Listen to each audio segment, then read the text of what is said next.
Azeflawen. Bonsoir tout le monde.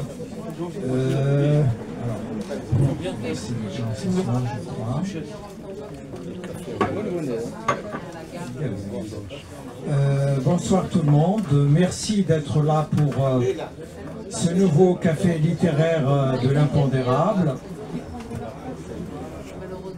Alors aujourd'hui, j'ai l'honneur et le grand plaisir de recevoir mon ami Alsrey Metlef. Alors Alsrey, vous le connaissez tous, il est écrivain, il est journaliste, il est poète, il est cinéaste, il est peintre, et il est... Pas football. C'est vrai que tu étais footballeur? Ah ça je ne savais pas. Alors il nous revient avec un roman, un texte assez court mais très intense. Alsrey, bienvenue au Café littéraire de l'impondérable. Merci Youssef, merci à tous et à toutes d'être venus par ce dimanche de manif paraît-il. Et voilà, on va essayer de parler de Traquenard. Oui, bien sûr, bien sûr. Alors, Traquenard apparaît donc dans une nouvelle maison d'édition, je crois. Un mot sur ces éditions, Alsrey? Alors, c'est une toute nouvelle maison d'édition qui s'appelle Nouba Édition, qui est basée à Alger. Et c'est le deuxième titre que cette maison publie. Elle est dirigée par Nedjib Stambouli, pour les gens qui connaissent un peu la presse algérienne. C'est un vieil ami, un vieux confrère. On a pas mal bourlingué ensemble dans la presse. Et voilà, donc il a... Tu étais avec lui dans Algérie Actualité, n'est-ce pas? On était ensemble à Algérie Actualité. On était ensemble à Horizon et à Rupture. Voilà. C'est tout un monde, oui. Est-ce que tu as de la nostalgie en pensant à ces années, on va dire, de gloire de la presse algérienne? De la nostalgie. En deux mots, là, on a un seul mot. Ah, c'est comme tu veux. Même plusieurs. De nostalgie, non, moi, j'ai pas de nostalgie. Je trouve que les journalistes de ma génération ont eu beaucoup de chance. Peut-être plus de chance que les journalistes qui commencent aujourd'hui, en tout cas dans le contexte de l'Algérie, parce que d'abord on était encadré par des gens qui avaient beaucoup d'expérience, qui avaient en général une bonne formation. Ensuite parce que il fallait construire mot après mot une forme de liberté d'expression de la presse qui n'aboutira que plus tard. Mais il y a eu des combats, même dans le cadre de la presse du Parti unique. Il y a eu des combats à l'intérieur parce que il y avait une ligne qui était imposée, etc.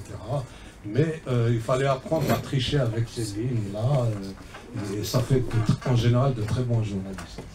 Justement, alors le personnage principal de Traquenard, c'est un documentaliste. Je crois que cette profession dans la presse s'est un peu raréfiée ces dernières années, mais peut-être que je me trompe.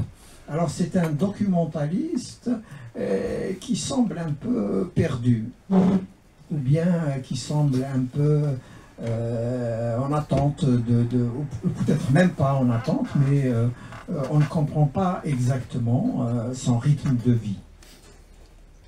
Est-ce que c'est ça? Alors d'abord, je réagis à ta première remarque sur la profession de documentaliste. Aujourd'hui, on n'en a presque pas besoin, avec Internet, etc. Même si effectivement Internet demande à être contrôlé, etc. C'est-à-dire que ce qu'on finit par obtenir.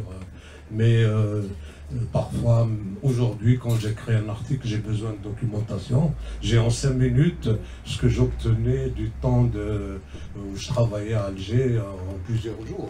Et encore, j'y arrivais pas parce qu'on n'avait pas tout, etc. Et aujourd'hui, c'est vraiment... dans la presse algérienne, à l'époque en tout cas, le documentaliste était une personnalité très importante parce que c'est par lui que s'ouvre le monde, c'est par lui qu'on avait... voilà, il y a eu des documentalistes mythiques, je ne me souviens plus comment il s'appelait, Youssef,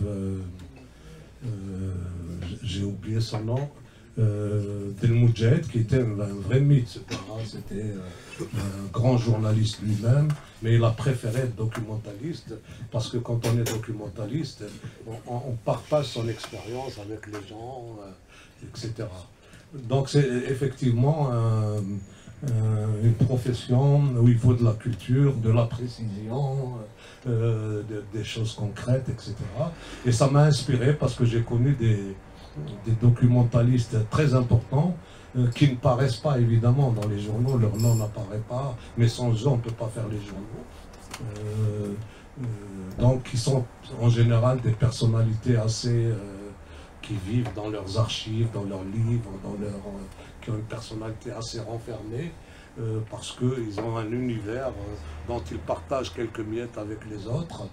Et voilà, donc c'est c'est un personnage comme ça qui m'a inspiré cette histoire. Voilà. Et donc, je disais, ce personnage, il est un peu étrange. Alors, il rencontre une femme, elle aussi, elle est un peu énigmatique, si ce n'est pas beaucoup.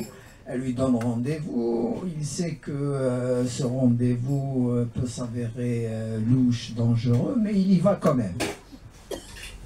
Oui, alors il est... enfin... il ne rencontre pas une femme, c'est la femme qu'il rencontre. C'est important. Absolument. C'est important parce que c'est elle qui fait la démarche. Dans une station de voilà. taxi. C'est elle qui vient vers lui, il est là, attendre un taxi. Elle vient vers lui raconter une histoire invraisemblable. Et voilà, et elle l'embarque dans une histoire qui est un piège. D'où le titre, un traquenard. Et voilà, alors lui, il voit tout de suite le danger. Hein. Il voit tout de suite que sa démarche n'est pas normale, qu'il y avait quelque chose, etc. Mais il avait envie de se jeter dans le gouffre. Il était attiré, la fascination du vide, la magnétiser, il avait envie d'aller jusqu'au bout, et il est allé jusqu'au bout. Et puis il ne garde pas l'histoire pour lui tout seul, puisqu'il a des copains avec qui souvent il boit. Apparemment, chaque semaine, il se retrouvait pour prendre des nouesses. Hein. Même si la ville n'est pas nommée, c'est une ville côtière, mais la nouesse, elle y est. Donc, ils vont prendre des bières. La bière était beaucoup plus intéressante que la BE à l'époque. Voilà. Et donc, il en parle aussi avec des membres de sa famille. Oui, il a des amis qu'il voit régulièrement dans un bar qui s'appelle l'Escale, qui a réellement existé, mais je ne sais pas si c'est Alger. Quand cette histoire lui est arrivée, cette femme lui a fixé rendez-vous pour lui présenter sa nièce, et il savait que c'était un piège, et il en a parlé à ses amis. Mais ils ont pris la chose à la légère, sur une histoire comme ça, parmi d'autres, parce qu'ils se voyaient une fois par semaine, ils se parlaient de tout, de rien, etc. Et voilà, donc quand il en a parlé, ils ne l'ont pas pris au sérieux, il est passé outre. Il a aussi une mère adoptive avec qui il discute beaucoup, et il lui en parle aussi. Il lui a dit alors est-ce que je vais au rendez-vous ou pas, etc. Et comme elle avait une vision, comment dire, responsable des personnes, elle lui a dit c'est à toi de décider, c'est vraiment, tu es un adulte, c'est à toi de, quelle que soit ta décision, moi je suis derrière toi, je suis avec toi, donc il a décidé d'aller au rendez-vous, voilà. Et cette parente va, heureusement pour lui, venir aussi au rendez-vous. Absolument. Et puis, elle a quand même des relations avec ce que tu appelles la marée chaussée. Oui. Oui, alors, comme il a décidé de venir et qu'elle savait que c'était un piège, qu'il allait se faire arrêter. Mais on ne va pas raconter toute l'histoire. Hein, oui, c'est pour ça que je suis un peu prudent. Hein. On ne va pas dévoiler toutes les choses. Donc, elle a une amie collègue, parce qu'elle est enseignante, une amie collègue qui est mariée avec un grand responsable de la maréchaussée. Et donc, elle vient avec cette femme voir un peu ce qui se passe, parce qu'il lui a donné les coordonnées du rendez-vous. Et voilà, donc elle vient. Voilà, j'en dirai pas plus. En revanche, si la ville n'est pas nommée, l'histoire est située quand même. Hein, donc elle démarre en 1975. Est-ce que c'est une référence par rapport à des événements bien précis, à ton histoire personnelle par exemple, ou bien à l'état d'un pays, même s'il est imaginaire, mais qui a probablement existé aussi? Alors pourquoi le choix de 1975, Alston? Parce qu'en 1975, les taxis étaient jaunes en Algérie et les chauffeurs portaient un képi gris. Il n'était pas encore jaune en 75. Si. Ah si, d'accord. Et qu'il y avait une station à côté de la laiterie et qu'on n'attendait pas longtemps le taxi parce qu'on ne l'arrêtait pas dans la rue. Donc ça m'a inspiré cette histoire. Alors j'ai toujours pensé que le taxi jaune est venu après la visite de Chedley en Amérique. Oui, c'est ce qu'on... Alors donc je me trompe lourdement, quoi. C'est ce que raconte Cyril. Alger est un peu spécial parce qu'elle avait toujours tout le temps des taxis jaunes, mais dans les autres villages c'était d'autres couleurs. Voilà. Merci. Non, Alger c'était jaune. Là, oui. Jaune et vert. Jaune et vert, exactement. Voilà. Tu vois que c'est important la couleur des taxis. Absolument. Voilà, mais donc on le retrouve 10 ans plus tard, on va dire, le documentaliste. Il est toujours presque au même point, Arsri. Oui, il en est au même point. Il dit qu'il a changé, je sais pas, 3 ou 4 fois de président.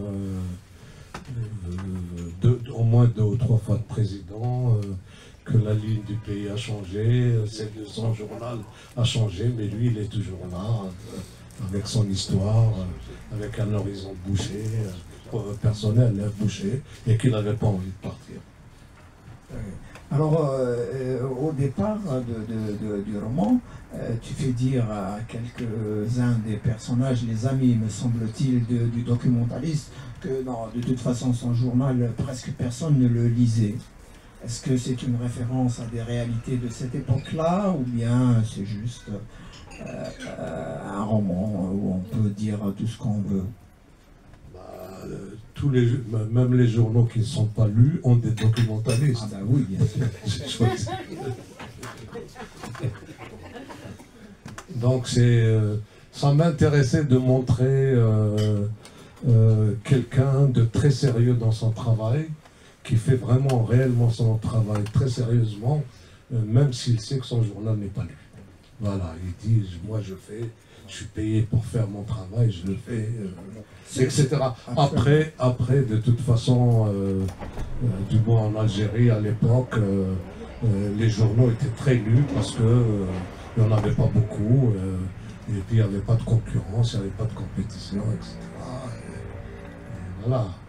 Absolument, il y avait des pages culturelles, sportives qui étaient intéressantes aussi, y compris dans la presse de ce qu'on a appelé la presse du parti unique. Oui, enfin encore qu'en 75, je me souviens bien qu'il y avait dans le Moudjahid, il y avait tous les mercredis, je crois, un supplément culturel de grande qualité. Absolument. Vraiment de grande qualité. Absolument. Non, le Moudjahid. Un Moudjahid culturel. Oui, c'était vraiment... il y avait des articles de très très grande qualité. Hein. Absolument. C'est là, par exemple, qu'a eu toute la polémique autour du film de Khdar Hamina quand il a eu la Palme d'Or, les chroniques des années de Brest. Il y a eu toute une polémique de très haut niveau. Hein. C'est pas C'est dans ces pages-là qu'ils ont eu lieu. Et c'est là qu'a commencé Jaoud, Jahad, Absolument. Jaoud, Jahad, de grands journalistes ont commencé dans ces pages. Voilà, Alfred, je crois que maintenant on a fait un peu le tour, on ne va pas dévoiler. Si tu veux bien, on va donner la parole à nos amis dans la salle. Et donc tu rebondiras à travers leurs questions, leurs réponses. Oui, Ibrahim.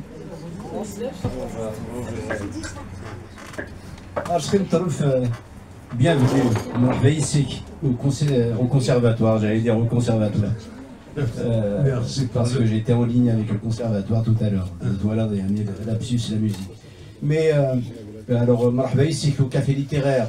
Merci. De l'impondérable. Maintenant, Youssef Zirem, maintenant un café littéraire quasi légendaire depuis 8 ans. Alors j'ai juste deux petites questions. Votre roman est court, presque une nouvelle. Ce format était-il un choix délibéré dès le départ? S'est-il imposé au fil de l'écriture? Ou répondait-il à une urgence particulière de publication? Ma deuxième question. Alors le titre, Traquenard, un titre très familier. Pourquoi ne pas avoir opté pour un titre plus littéraire ou métaphorique? Voilà. Alors, pour la première question, pour la longueur de... Je vais commencer par une boutade. Je crois que c'est comme les plaisanteries, les plus courtes sont les meilleures. C'est valable parfois pour les romans. Non, c'est que je l'ai écrit comme ça. L'éditeur m'a demandé de l'augmenter, mais je suis incapable de couper comme d'augmenter un texte. Vraiment, je suis incapable. J'ai un autre texte qui n'est pas encore paru, qui fait 600 pages. J'arrive pas à l'éditer parce qu'il est trop... On me demande de couper au moins le tiers, j'arrive pas non plus. Donc, et j'ai dit à l'éditeur, voilà, tu le publies comme ça ou pas. Voilà, parce que je suis incapable voilà, c'est comme la musique ou la peinture. Ou, quand on sent que c'est fini, c'est fini. Hein. Si on vous dit ajouter un motif là ou ajouter deux accords quand on compose quelque chose, on ne peut pas le faire sans le risque de sentir l'artificialité de la chose. Voilà. Donc j'étais incapable d'augmenter, c'est resté comme ça. Le titre au début, il s'intitulait pas comme ça. C'était Les yeux de Selma.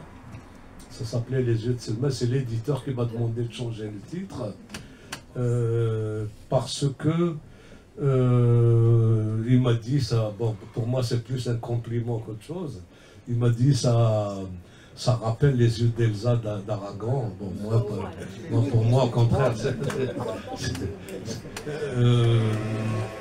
Donc, il m'a dit il vaut mieux un titre plus qui accroche. On a trouvé ça, on a trouvé Traquenard, ça fait un peu polar, ça fait un peu léger, mais bon, la preuve, il vous a fait poser la question, donc ça accroche aussi un peu. Oui, de notre... Oui, intéressant.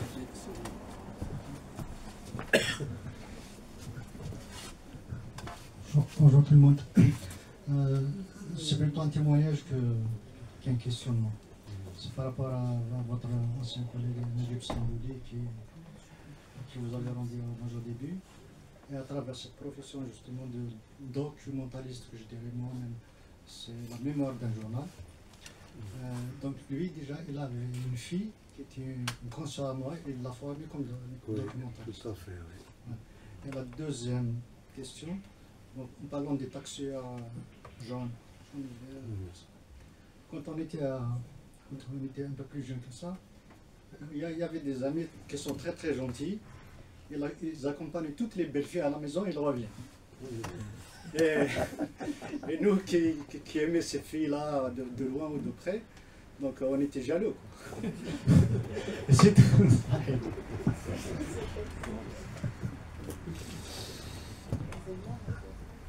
سؤال ابراهيم سؤال.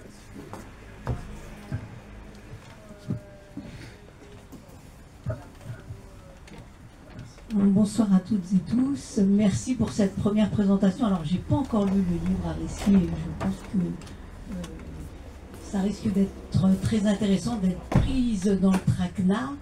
Mais tu connais la féministe que je suis. Pourquoi c'est à travers l'image d'une femme qu'il y a le traquenard, ce choix? Parfait. Alors,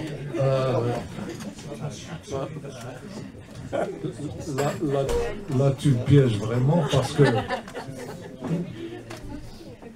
parce que c'est un roman qui pose un problème lié au viol. Donc je voulais pas le dire, qui pose vraiment, qui est dans cette problématique-là. Et c'est une forme de, il y a une forme de traquenard. C'est pas elle qui pose le traquenard, mais il est posé autour de cette fille, hein, autour de cette fille. Mais on en reparlera quand tu l'auras lu, parce que. D'accord.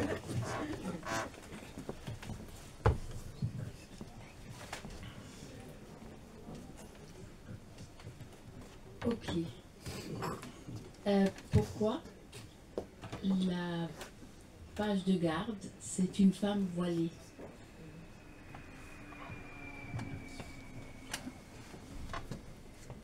Ça, c'est vraiment une question piège. Non, alors pourquoi?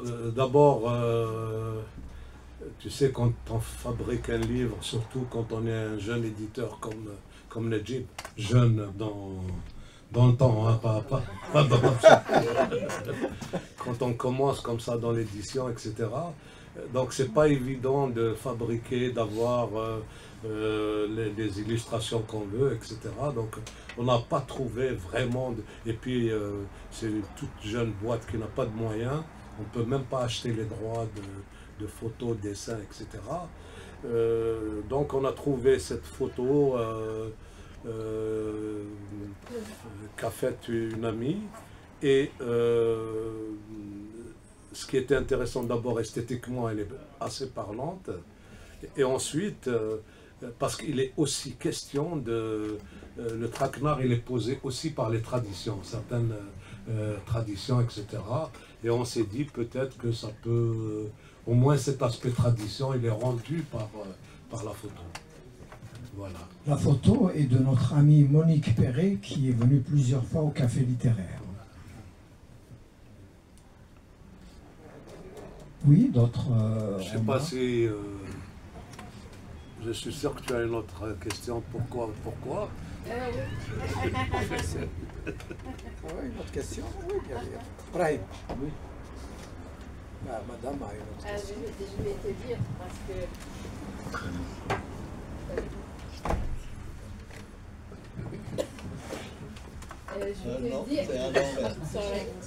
Je vais te le dire parce que j'étais à la fac dans les années 72, 73, 74 et que on était dans une liberté extraordinaire, les copains, les copines et tout. Et puis j'avais des copains qui fantasmaient sur les femmes voilées.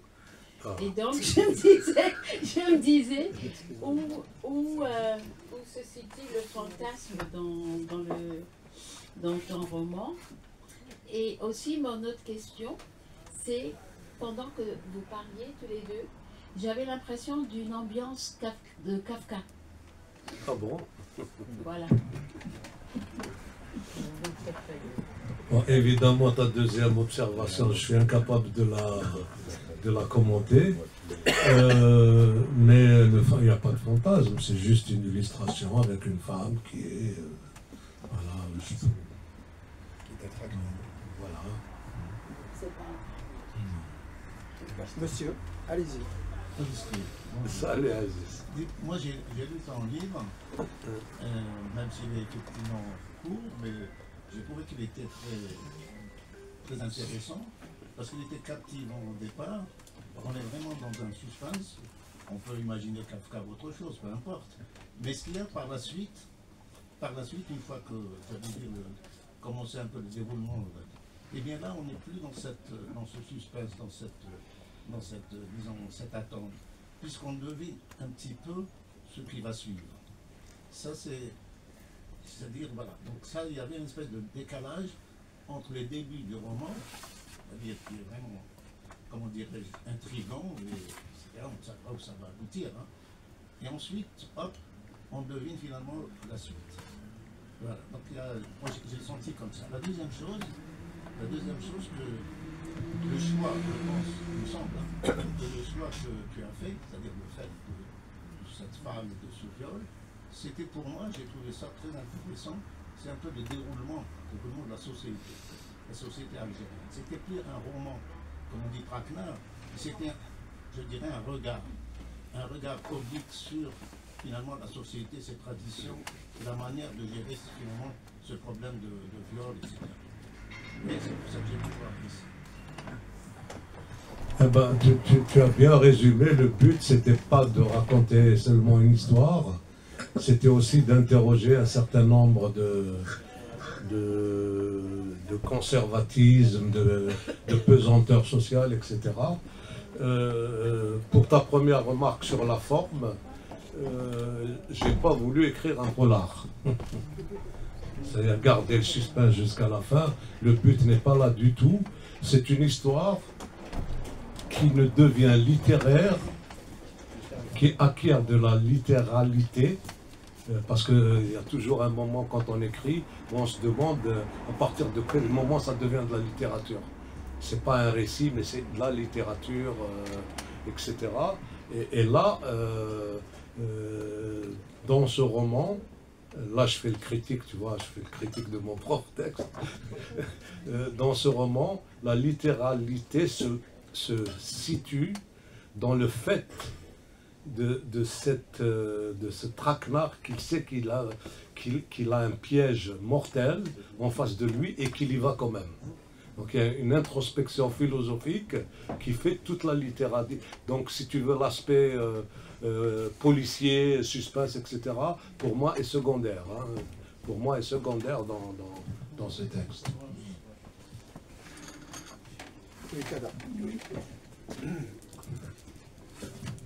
Bonjour à la salle. Voilà. J'ai deux questions. L'une pour les journalistes, la deuxième pour le romancier. Pour les journalistes, la question, il y a deux parties. Est-ce que vous étiez journaliste à Algérie, Actualité, en 1988 ? Oui. En 1988, il y a eu un acte très courageux dans ce journal, surtout après octobre. C'était la démarcation par rapport à Kemal Belkacem, qui a été publié à la page, je ne sais plus, 14 ou 15 du journal. Est-ce que vous y étiez signataire? Non seulement j'étais signataire, mais j'étais un des rédacteurs de ce texte. Merci. Voilà. La question pour le romancier. Quand on est du métier de l'encre et de la plume, peut-on échapper à la condition de la femme actuellement en Algérie? Là, il faut m'expliquer la question. Est-ce que c'est le sujet que vous avez choisi ou est-ce que c'est vous qui avez choisi le sujet? Ou est-ce qu'il s'est imposé à vous deux? Ça se pose pour tous les sujets. Hein. Je veux dire, tous les sujets qu'on choisit, on peut se poser la question si on a été choisi. Non, c'est moi qui choisis ce que j'écris. Absolument. Merci.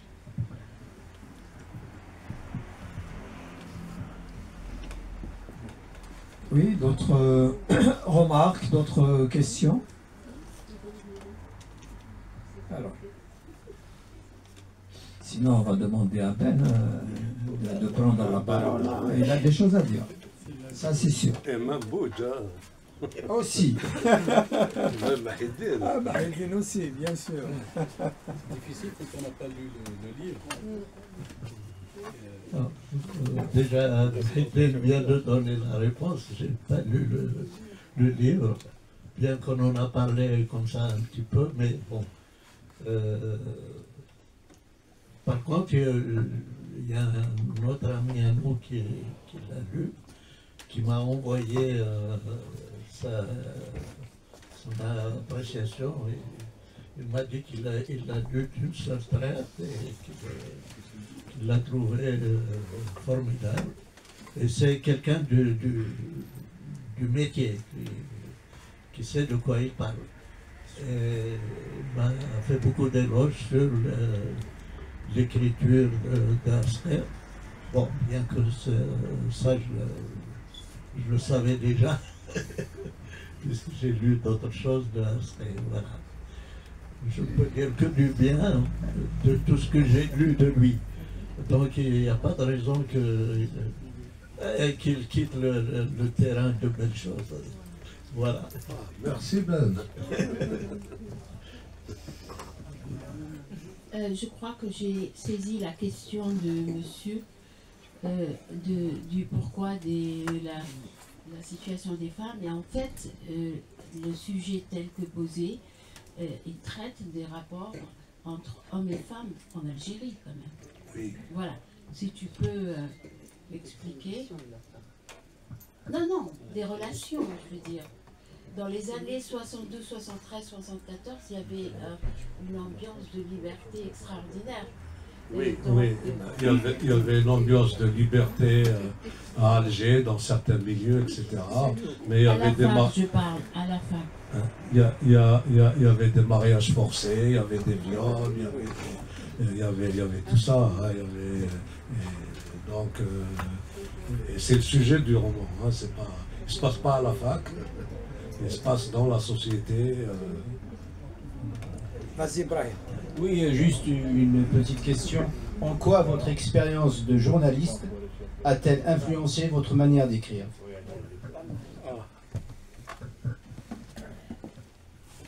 Là, il faut vraiment que je réfléchisse parce que c'est une façon d'écrire qui est différente. Hein. Selon qu'on écrive des articles ou des choses qui sont plus littéraires, plus personnelles. Quand on écrit des articles, on a des... D'abord, en général, spatialement, c'est pas la même chose parce que quand on est journaliste, qu'on travaille dans un journal, on est dans une rédaction et on est là pour ça. On est limité, on a des contraintes de temps. Tu as 3 heures pour faire ton papier. Tu as des contraintes d'espace, tu as 2 feuillets, et ça peut être plus précis que ça. Tu as des contraintes techniques rédactionnelles, tu dois parler de tel sujet, pas de tel autre, etc. Donc tu es déjà conditionné, et voilà, tu fais fonctionner tous les mécanismes en rapport avec ces contraintes de telle sorte et tu es obligé d'écrire vite, etc. Et quand tu te retrouves à ta table de romancier ou d'écrivain ou de novelliste, tu es désemparé d'avoir trop de liberté. Donc ça prend plus de temps. Ça prend beaucoup plus de temps. Et puis, quand tu écris pour un journal, quand tu es dans le cadre d'une rédaction, tu as tous les collègues, les copains autour de toi, tu donnes à lire déjà les premières phrases, tu as du retour tout de suite. Après, tu as le rédacteur en chef, il y a toute une chaîne comme ça qui fait que ton travail est calibré pour ça. Mais quand tu écris pour toi, non. Quand tu écris pour toi, tu dois trouver une histoire, tu dois travailler ton propre style, etc. Et ça, tu n'as personne en retour, tu n'as personne, sauf tes lectures, tes fréquentations, etc. Hein. Donc, ce sont des choses complètement différentes. Hein. Les gens croient que parce qu'on est...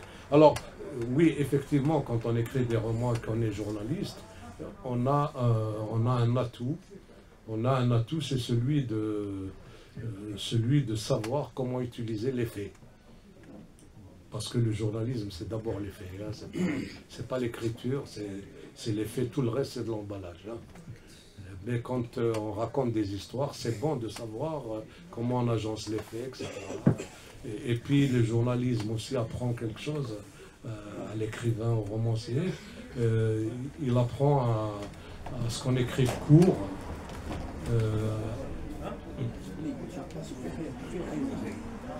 Il apprend à ce qu'on écrive court, à se rendre le plus lisible possible, que les gens comprennent, etc. Voilà. Mais c'est deux démarches complètement différentes. Hein. Il ne faut pas croire que parce qu'on écrit, on peut tout écrire. Eh ben non, non. Merci. Mahedi, madame après.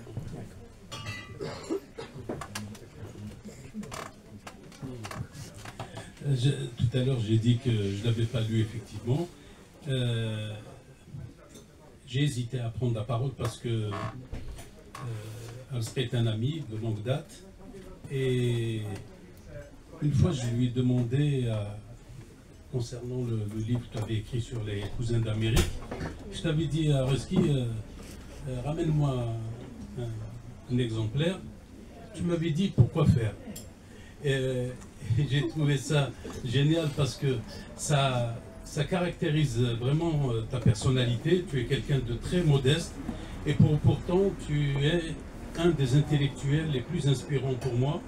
Je revendique ma subjectivité et tu es d'un éclectisme extraordinaire parce que pour beaucoup peut-être on ne sait pas que tu es aussi peintre, de très belles choses que tu as peint et tu es journaliste et le monsieur tout à l'heure t'avait posé la question si tu avais signé. Je pense que tu as été peut-être pas toujours à l'initiative, mais en tout cas un engagement extrêmement courageux, politiquement aussi, littérairement, intellectuellement.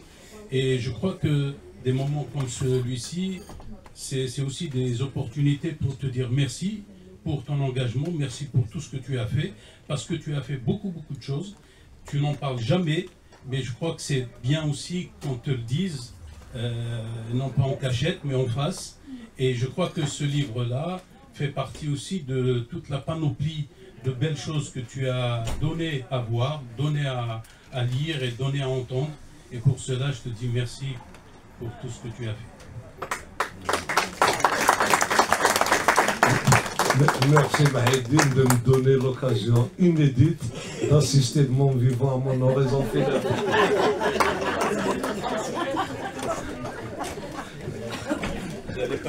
J'allais pas terminer par te dire longue vie quand même. Ça par contre, je plaisante, merci. Tu es tellement jeune en fait. Merci. Bonsoir. Voilà ma question, c'est-à-dire j'ai pas lu le roman, mais j'ai remarqué moi-même, enfin, la volumétrie, c'est pas, on a l'impression, ça, en termes de pages, oui. Voilà. Est-ce que c'est pas lié à votre, bien sûr, je vois votre expérience journaliste, cinéaste, il y a tout ça qui a influencé ce choix, aussi le choix du documentaliste, ça reste le monde de la presse qui vous inspire. Et en plus, moi je pense que ça va, moi personnellement j'ai envie de le lire parce qu'il est passionnant, enfin, comme j'ai entendu là, les débats. Et en plus, on peut le lire facilement. Quand on voit un roman très comme ça, actuellement avec comment dire, les médias, enfin la facilité de la lecture, la rapidité, voilà, je voulais dire. Pour moi, c'est vrai que ça m'attire de le lire plus rapidement. Est-ce que tout votre parcours, certainement, on le trouve, c'est-à-dire vous n'arrivez pas à vous détacher de ça, enfin, si je peux dire. C'est une question, est-ce que je... Mais j'ai pas envie de me détacher de ça. C'est pas que j'y arrive pas. Pourquoi? Non, mais je sais pas, j'arrive pas à dire.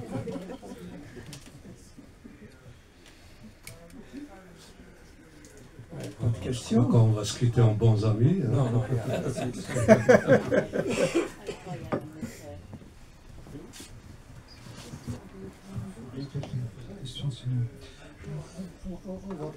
Il faut que tu parles un peu plus fort, je crois. Hein. Il faut mettre le micro. On va essayer d'épuiser le questionnement entre journaliste et romancier. Alors moi, je vais poser une question. Il est où la limite, en fait, entre le métier de journaliste et la passion du romancier. Ça peut être une passion, ça peut pas être ce qu'il y a une limite, est-ce qu'il y a une implication des...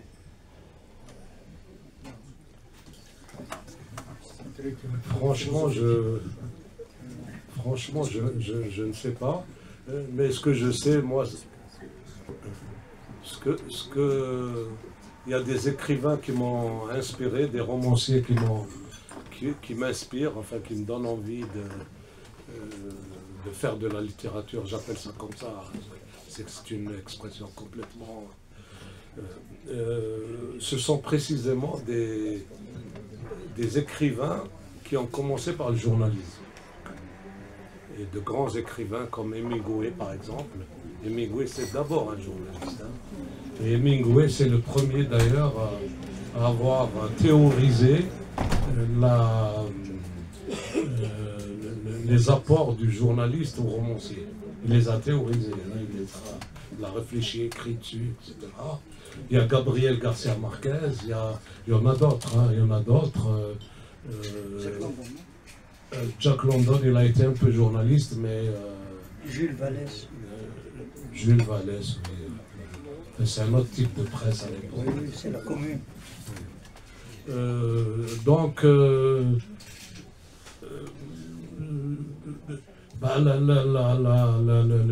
journalisme, je le répète, c'est encore une fois le respect d'un certain nombre de règles. Après, il faut écrire simple, donner l'information en premier, ne pas faire de commentaires ou très peu, etc. Et dans tout ça, dans cette façon d'écrire, alors on peut en plus avoir un peu de talent. C'est-à-dire ça, le talent peut apparaître. Mais c'est pas ça qu'on attend de vous. Hein. Les anglo-saxons disent dans la presse anglo-saxonne, on vous demande pas d'écrire bien dans la presse. Hein. On ne demande pas aux journalistes d'écrire bien, mais d'écrire tout simplement. C'est-à-dire quand tu as un trou dans la maquette à combler, il faut faire un article qui correspond au blanc qui se présente. On ne vous demande pas d'essayer d'obtenir le prix Nobel de littérature avec ça. Quand on écrit des romans, évidemment, toutes les frustrations du journalisme, on peut les compenser. On peut compenser parce que on peut donner libre cours à son imagination, etc. Je voudrais juste faire part d'une petite expérience que j'ai vécue à ce propos.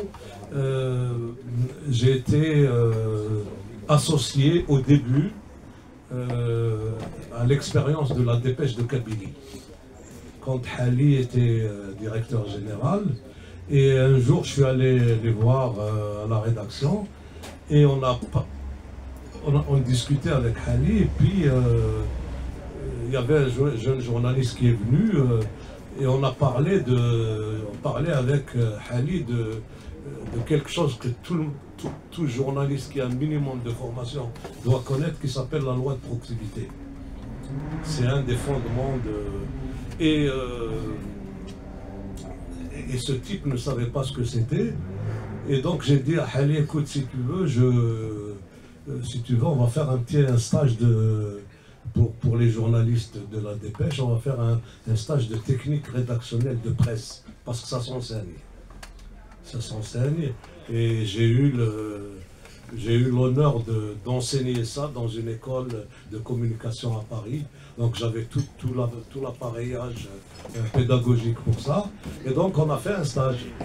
On a fait un stage de 3 jours pour leur expliquer certaines règles. Qu'est-ce que c'est qu'un article, qu'est-ce que c'est qu'un billet, qu'est-ce que c'est qu'une chronique, qu'est-ce que c'est qu'un éditorial. Enfin des choses très simples comme ça, mais qu'il faut savoir, qu'il faut connaître. Et alors le problème de la dépêche de Kabylie à l'époque, c'est qu'ils avaient énormément de correspondants, notamment en Kabylie, hein, dans les villages, etc. Et en général, les correspondants, c'était des gens qui avaient beaucoup de bonne volonté, mais en général, c'était des enseignants, des professeurs de lettres, etc., qui savaient écrire, mais qui ne savaient pas écrire des articles. qui savaient écrire parce qu'ils ont l'habitude de lire, etc. Mais ils ne savent pas qu'un article, quand tu fais un article sur une réunion de la PC par exemple, on ne te demande pas de décrire les arbres qui bordent l'entrée des trucs, ou la photo du martyr qui orne la salle de réunion. On ne te demande pas, on te demande de me donner l'heure, de quoi on a parlé, qui était présent, quelles sont les décisions qui sont prises. Ne me fais pas de littérature. Donc les gens étaient très surpris de savoir que d'abord, quand ils envoyaient leurs articles, la moitié disparaissait parce que ça ne servait à rien. Ils pensaient que c'était des... On mettait à l'épreuve leur capacité littéraire, et non, c'est pas ça. On se demande de l'information. D'ailleurs, un des exercices que je leur ai fait, c'est de leur donner un article, et de leur dire enlevez tous les mots inutiles. Et des fois, il reste une phrase. C'est-à-dire pour que je n'ai que l'information, des fois, il ne reste qu'une phrase. Voilà, donc, quand on est romancier, on peut se permettre de décrire les arbres qui bordent l'allée qui mène à la mairie, mais pas quand on est journaliste. Alors la ligne, elle est là. La ligne, elle est là. Elle devient instinctive quand on a de l'expérience. Voilà. Oui, bonjour. Bonjour à l'instant. Succinctement, je m'excuse d'être arrivé un petit peu en retard, mais je ne savais pas l'heure, c'était un peu plus tôt. D'habitude, c'est ça l'heure. Donc, je nage dans le trouble, là, je n'ai pas lu le livre, je n'ai pas entendu ton développement, mais je me fais un plaisir de le lire quand même. Et un petit point pour rebondir sur une remarque de la dame tout à l'heure, sur le nombre de pages ou cette écriture succincte. Est-ce que le poids de la culture, de la tradition, surtout des gens de la montagne, ne dicte pas le tempo? Ça, c'est un... J'ai été frappé quand tu as dit tout à l'heure, si c'est 70 pages, je ne peux pas faire 71. Si c'est 600, c'est 600. Dans les 70 pages, est-ce que, justement, voilà la question d'avant encore, c'est pas dicté justement par cette retenue, ne dit pas la chose, et cette espèce de viol, quand on parle de viol, qu'est-ce qui est le plus dur? Ça, c'est la deuxième remarque. Qu'est-ce qui est dur? Est-ce que c'est le viol en lui-même, ou c'est le viol silencieux de la société christique? Et donc, la personne ne vit-elle pas plus violemment le viol de la société christique? Voilà, merci. Alors, d'abord, pour la question de la longueur, je n'ai pas dit qu'il faut 70 pages. J'ai dit que quand moi, je fais un texte de 70 pages, je suis incapable d'aller plus loin. Quand on me le demande, c'est arrivé. Je suis incapable de le faire. Et par ailleurs, quand j'écris trop, parce que en général, je suis bavard, c'est exceptionnel que je fasse des petits livres comme ça. En général, c'est beaucoup plus... quand on me demande de couper, ce qui est parfois nécessaire, parce que des fois, on écrit des choses, on a l'impression qu'elles sont importantes pour soi, mais quand quelqu'un d'autre les lit, il dit il y a 40 pages qui ne servent à rien, et c'est souvent vrai, hein, mais parce que la façon dont on a construit le texte dans sa tête, etc. Cela dit, je reviens encore à Traquenard. S'il y a si peu de pages, c'est parce que je ne suis pas arrivé à aller plus loin. L'histoire, j'arrivais pas à l'étirer, j'arrivais pas à... voilà. Maintenant, sur le viol, le viol de la société, c'est une métaphore effectivement très violente, exactement comme le viol tout court. Hein, je suis complètement d'accord avec ça. Madame. Bonsoir Astrid. Bonsoir. Bonsoir à tous. Alors moi, on reconnaît dans ton livre donc la patte du journaliste, l'écrivain, l'artiste écrivain et auteur. Et pourquoi n'as-tu pas fait justement l'illustration de ton livre en tant qu'artiste peintre? Parce que moi je suis pas éditeur, donc c'est pas à moi de prendre la décision. En général, quand c'est des éditeurs qui sont des amis comme ça, on peut discuter, mais quand c'est un éditeur qu'on ne connaît pas, c'est à lui de prendre, de fabriquer la couverture, il demande un avis, etc.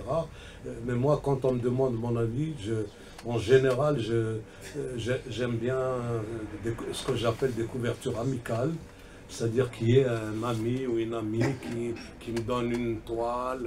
J'ai fait souvent des livres avec des toiles d'amis peintres, etc. Et comme j'ai fait des couvertures pour des amis écrivains. Ça m'est arrivé aussi de faire des couvertures. Donc voilà, je crois que j'ai fait une seule couverture, c'est Les gens du peuplier. J'ai illustré moi-même la couverture. C'est parce qu'on était coincés. On avait 3 jours pour trouver quelque chose. On n'avait pas le temps de demander, etc. Et j'ai donné à l'éditeur une de mes toiles sans lui dire que c'était moi. Je lui ai donné trois toiles à choisir. Elles étaient de moi toutes les 3, mais je n'ai pas dit que c'était de moi. Et elle en a choisi une. Et quand elle m'a dit, mais il faut mettre le nom de la personne qui a fait la couverture. Voilà, donc je préfère quand même que ce soit un acte de partage. Alors, il n'y a pas de question, je vais me permettre de te poser une question. Une question qui tue. Non, pas du tout, pas du tout. Alors, tu as travaillé avec, entre autres, 3 écrivains et journalistes qui ne sont plus de ce monde. J'aimerais que tu nous dises un mot sur chacun d'eux. Alors, Tahar Djaoud, Abdelkrim Djaad et Khairdine Amia. Oui, alors j'ai travaillé aussi avec des écrivains qui sont bien encore sûr. de ce monde. Oui, aussi, heureusement. Oui. J'ai travaillé avec Anwar Ben Malek à Actualité, avec Djemaï, avec d'autres. Enfin, bref. Bon, Tahar Djaoud, la différence avec Djaad, c'est que Tahar Djaoud, comment dire, il a commencé en tant que journaliste écrivain. C'est-à-dire quand il a commencé à Al-Mujahid, en 75, si mes souvenirs sont bons, il avait déjà publié un recueil de poésie et un recueil de nouvelles, si mes souvenirs sont bons. Donc on savait que c'était quelqu'un qui... Et puis il était jeune poète connu, etc. Djaad et Amir sont venus à la littérature dans le feu du journalisme, si j'ose dire. Surtout Amir, parce qu'Amir, il a fait, si mes souvenirs sont bons, il a fait un seul livre. Non, 2 livres, un de récits et c'est un roman qui n'a jamais fini. Mais Djaad a écrit deux ou trois bons romans, et c'est dommage qu'il soit passé inaperçu, tout simplement parce qu'il a été victime de ces choses qui arrivent quand on est un journaliste très connu. Même si on est un écrivain, ça n'apparaît pas. C'est-à-dire le journaliste cache l'écrivain. S'il n'avait pas été journaliste, je pense que ça aurait été un romancier beaucoup plus connu. Parce que, mais bon, Djaad, c'est les éditos flamboyants d'Algérie Actualité, c'était les textes absolument. Voilà. Et Tahar, enfin, ce petit souvenir de Tahar, quand on était à Algérie Actualité, il prenait tous les mercredis, restait chez lui pour écrire pour sa littérature personnelle. Il ne venait pas au journal. Et alors, les 3. Eh bien, s'il n'y a pas de questions, on passe à la dédicace et je vous dis merci d'être venu au Café littéraire de l'Impondérable. À la semaine prochaine. Ah oui, madame? Non. On place à la dédicace alors. Merci.